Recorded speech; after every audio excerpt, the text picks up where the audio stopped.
saudara-saudari yang terkasih, selamat pagi. Hari ini hari Kamis tanggal 23 April 2020. Saya ingin mengajak Anda semua untuk merenungkan firman Tuhan yang diambil dari Kisah Para Rasul bab 5 ayat 27 sampai 33. Dalam bacaan ini kita semua diingatkan dan diajak untuk bersama-sama belajar dari para rasul bagaimana seharusnya kita beriman kepada Kristus. Dalam bacaan hari ini kita mendengar bahwa para rasul ditangkap dan dibawa ke mahkamah agama. Di sana mereka diadili, mereka dikecam dan ditegur karena mereka mewartakan Kristus. Lebih-lebih mewartakan Kristus yang sengsara, yang wafat, dan yang bangkit.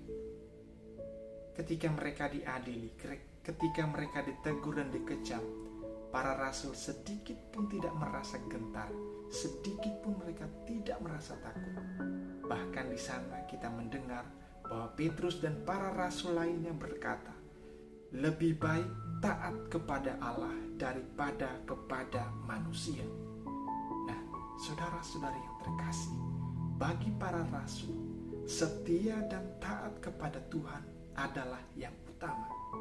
Mengkhianati Tuhan hanya untuk mengikuti perintah dan kehendak manusia adalah kekejian dan kehinaan bagi para rasul. Jadi para rasul memilih tetap setia walaupun mereka dikecam dari kiri kanan dari orang-orang yang tidak menyukai mereka. Mereka memilih untuk setia kepada Tuhan walaupun nyawa mereka sendiri terancam karena orang-orang yang ada di sekitar mereka sudah bersepakat untuk membunuh para rasul karena mereka keras kepala untuk mewartakan apa yang mereka imani, apa yang mereka percayai.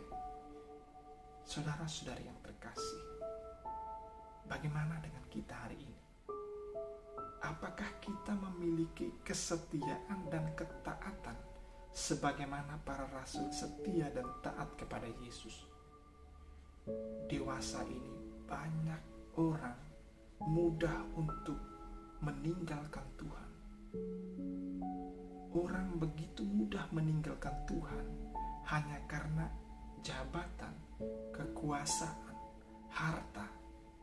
Dan juga banyak orang yang kemudian meninggalkan Tuhan hanya karena ketidaksepahaman, ketidakcocokan, entah itu tidak cocok dengan umat di lingkungan, umat di paroki, tidak cocok dengan pastor paroki, pastor rekan, atau siapapun yang ada di lingkungan gereja. Dia merasa tidak cocok, kemudian meninggalkan gereja, meninggalkan Tuhan. Nah, kalau begitu, orang merasa bahwa perasaannya itu menjadi lebih penting daripada Tuhan. Ketika perasaannya mulai tersakiti, tinggalkan Tuhan. Padahal ia bermasalah dengan tidak cocok dengan orang-orang yang ada di sekitarnya. Saudara-saudari yang terkasih, ada juga orang yang kemudian mudah meninggalkan Tuhan hanya karena urusan asmara, karena urusan cinta. Seolah-olah cinta dari kekasih itu lebih besar daripada cinta Kristus. Padahal kita tahu bahwa tidak ada cinta yang lebih besar daripada cinta seorang sahabat yang menyerahkan nyawa bagi sahabat-sahabatnya.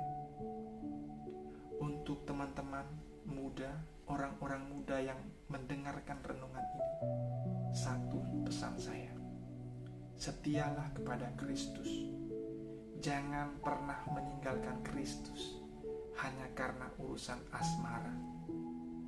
Jangan tinggalkan Kristus hanya karena urusan asmaramu. Tidak ada orang yang mampu mencintaimu lebih besar daripada Kristus mencintaimu. Tidak ada satupun makhluk di dunia ini yang mampu memberikan cinta lebih besar daripada Kristus. Kristus sudah menunjukkan bahwa ia sungguh mencintai kita, yakni dengan menyerahkan nyawa untuk kita. Maka sekarang kita semua diajak untuk tetap setia dan taat kepada Kristus. Belajarlah untuk setia dan taat. Saya dan Anda, mari kita belajar bersama-sama. Belajar untuk taat dan setia kepada Kristus.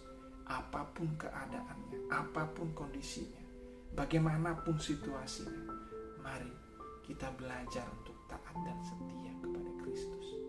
Semoga kita semua didapati setia dan taat kepada Kristus, sehingga pada akhirnya kita semua mendapatkan kebahagiaan dan sukacita abadi dalam kehidupan abadi. Salam, Tuhan memberkati.